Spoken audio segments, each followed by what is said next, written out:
Lord Jigten Sunggon est une émanation, une incarnation de Lord Bouddha Shakyamuni. Donc Jigten Sunggon est né en 1143, donc au XIIe siècle, et il est le fondateur de la lignée Drikung Kagyu. Le glorieux vainqueur Bouddha Shakyamuni, ayant eu les 5 visions, montra le chemin de la libération et reprit naissance en Lord Jigten Sunggon, le régent adamantin, afin de continuer à propager les enseignements. Devant lui, nous nous prosternons.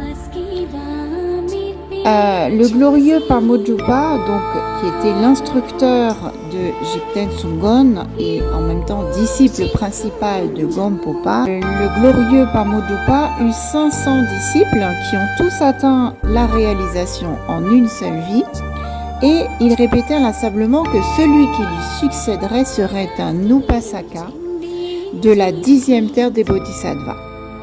Et donc, c'est l'histoire de ce successeur, le grand et inégalé seigneur Drikungpa Jigten Sunggon, appelé également en sanskrit Ratnashri et en tibétain Rinchen-Pal.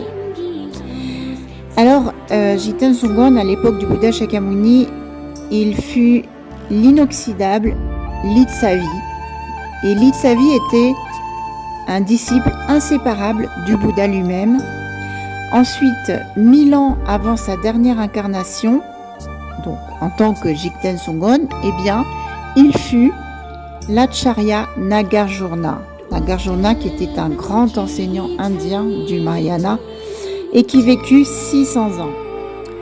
Au cours de toutes ces incarnations, donc Jigten Sunggon fut bénéfique aux enseignements du Bouddha et également, bien sûr, à un nombre incommensurable d'êtres sensibles. Il reprit ensuite naissance dans une famille noble du Tibet, et bien sûr en vue de faire fleurir les enseignements dans cette région. Et bien sûr, maints signes merveilleux accompagnèrent sa naissance. Avant l'âge de 4 ans, il était déjà devenu un expert en lecture et en écriture. Avec son oncle, l'abbé Dharma, il apprit un grand nombre de sutras et de tantras. Alors l'arrivée de Jigten Sunggon fut prédite dans plusieurs sutras, tantras, dans des termas même. Par exemple, dans le sutra de Yeshe Yongsu Gyépa, il est dit que dans les chaînes de montagnes enneigées apparaîtra un être appelé Ratnashri. Il sera bénéfique à mon enseignement et sera célèbre dans les 3 mondes. Donc voilà, il y a plusieurs sutras, je ne vais pas tous les citer. Il y a aussi dans le Gyalpo Ketang, il est dit que du glorieux Samye, donc Samye, le monastère construit par Padmasambhava, au nord-est, en un endroit nommé Drikung, durant l'année du cochon, c'est l'année de naissance de Jigten Sunggon, la source du Dharma, le seigneur roi Trisong Detsen, réapparaîtra en la personne de Ratnashri.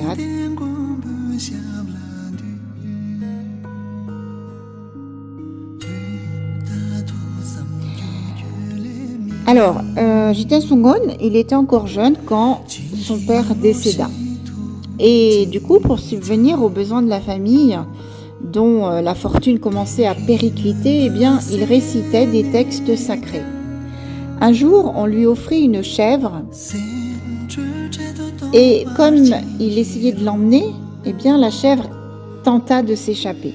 Mais, tandis qu'il tâchait de la tirer vers lui, il fut traîné sur une courte distance et il a laissé du coup ses empreintes de pied dans la roche. Et cette roche est d'ailleurs toujours visible au Tibet.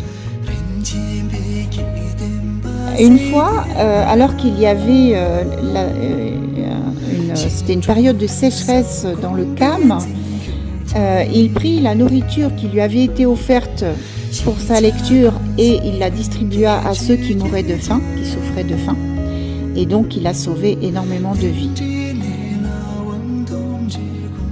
Plusieurs personnalités importantes ont commencé à se rapprocher de Jigten Sunggon pour avoir ses enseignements, dont alors ces personnes, parmi ces personnes, il y avait Gonda Pandita, qui est originaire du Tibet central, et c'est lui d'ailleurs, Gonda Pandita, qui lui parla de Pamo Drupa, qui allait devenir son maître.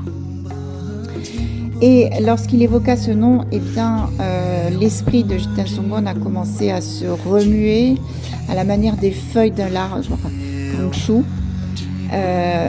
Et en fait, il commença donc à se rendre dans la région du Kham, Tibet central. Et pendant son voyage, un arc-en-ciel l'a accompagné toute la durée. Et lorsqu'il est arrivé à Kiré, donc pas loin de là où habitait Pamo Drupa, une formation naturelle du mantra de 6 syllabes, donc de Chenrezi, s'est transformée en une vision du visage de Pamo Drupa. Donc, Jigten Sunggon a voyagé nuit et jour pour rencontrer son maître. Et lorsqu'il arriva devant lui, le gourou lui dit « Ah, maintenant tous mes disciples sont présents ». Donc, Jigten Sunggon offrit à son maître un rouleau de soie, un rouleau de tissu et son cheval. Ensuite, Pamo Drupa donna à Jigten Sunggon les vœux de Bodhisattva et il lui attribua le nom de Bodhisattva Ratnashri, donc son nom actuel. Jigten Sunggon resta aux côtés de Pamo Drupa pendant 2 ans et 6 mois. Durant ce temps, il reçut tous les enseignements de son gourou. Il fut informé aussi du fait qu'il serait son successeur. Et d'ailleurs, au moment du parinirvana de Pamo Drupa, tous les disciples virent un vajra à 5 branches dorées rayonnant jaillir du centre du cœur de leur maître et disparaître dans le centre du cœur de Jigten Sunggon. Donc ce dernier offrit alors tous ses effets personnels au monastère et aida à la construction du stupa dédié à son maître.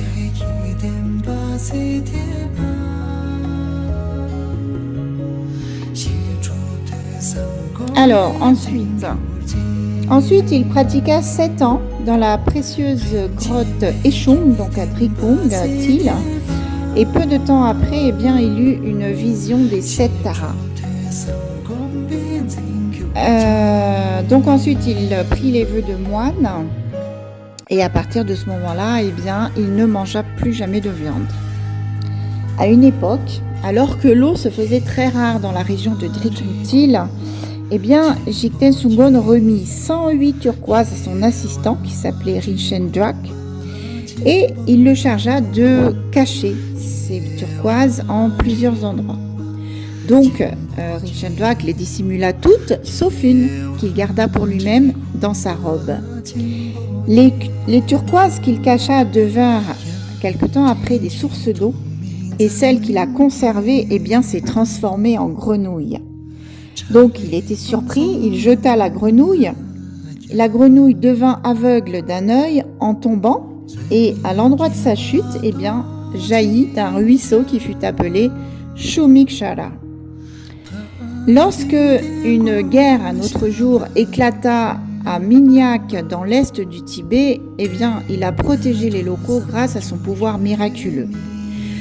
Du coup, le nombre de ses disciples augmentait de jour en jour et à cette époque-là, il a atteint 70 000 disciples. Et donc, parmi ces 70 000 disciples, la plupart atteignirent l'état de Bouddha en une seule vie.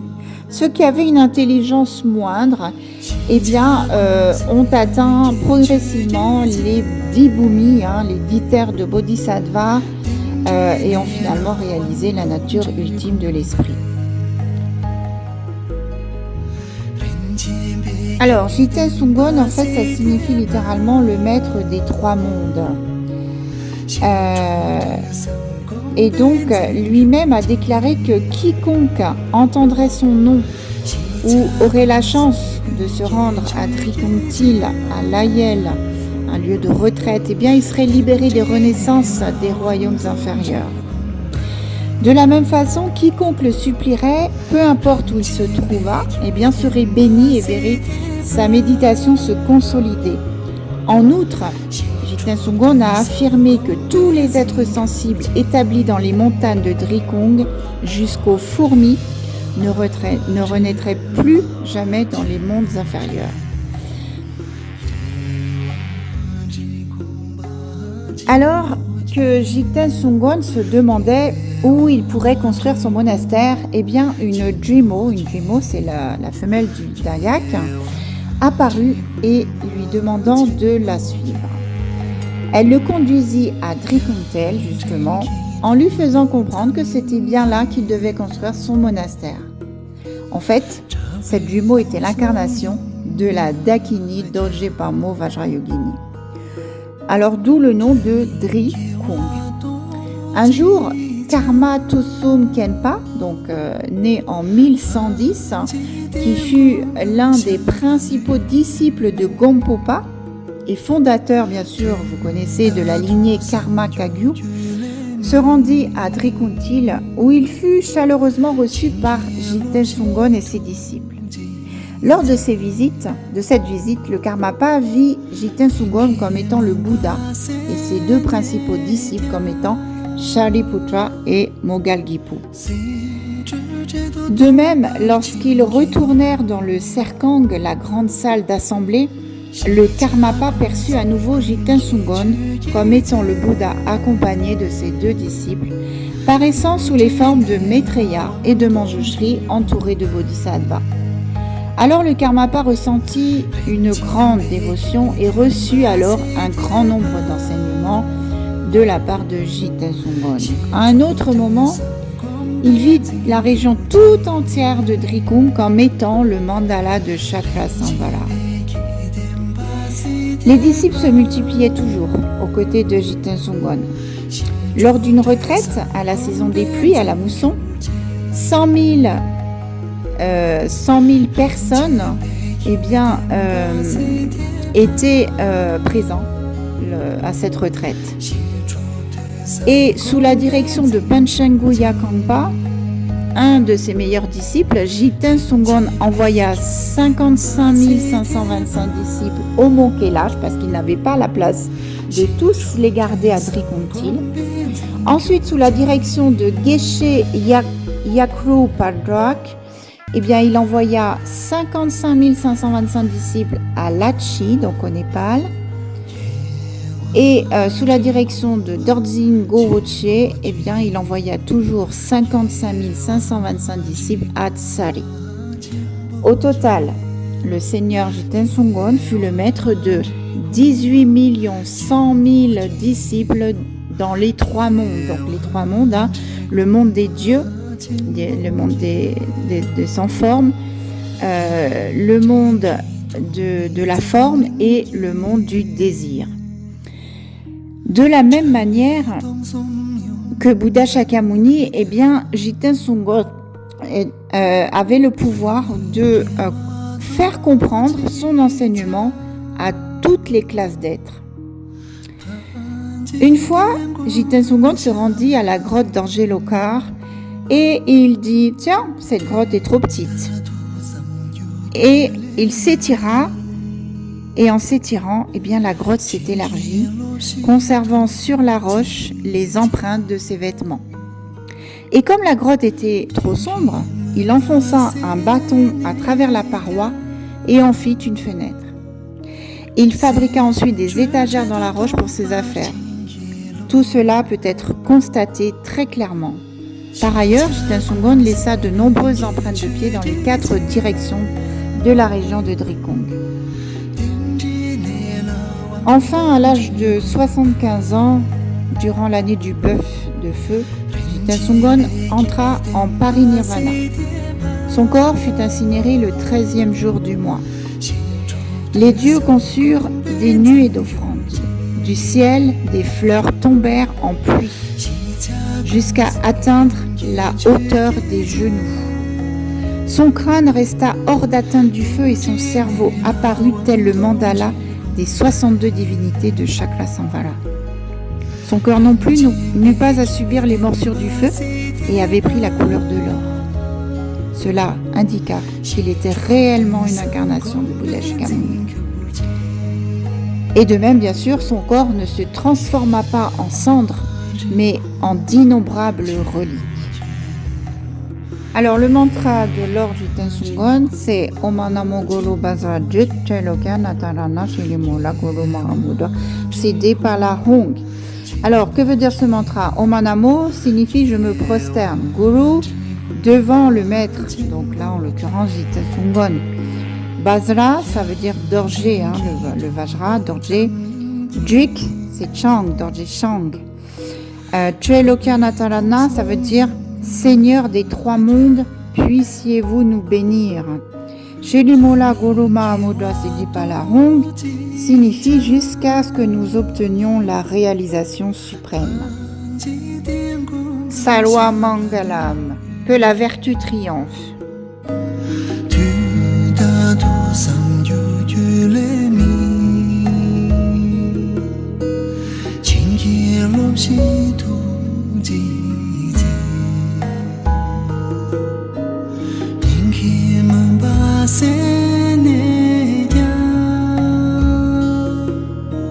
Sim, 知这朵朵儿情。